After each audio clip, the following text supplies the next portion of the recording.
Friends, आज हम नींबू पानी बना रहे हैं, शिकंजी वाला, जो डाइट में भी अच्छा रहता है। पहले हम ग्लास में आइस डालेंगे, इसमें नींबू का रस मिलाएंगे। उसमें बारीक कटा हुआ पुदीना डाल रहे हैं। अब मैं जलजीरा डाल रही हूँ थोड़ा सा। मैंने इसमें तकमरिया डाला है। आप लोग अपनी भाषा में क्या बोलते हो वो मुझे कमेंट में बताना। अब मैं उसमें पानी डालूंगी।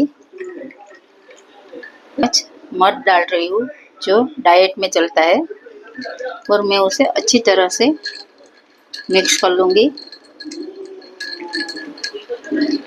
गर्मी की मौसम में ठंडा ठंडा कुल नींबू शिकंजी शरबत डाइट में भी चलता है, बिना शुगर का है।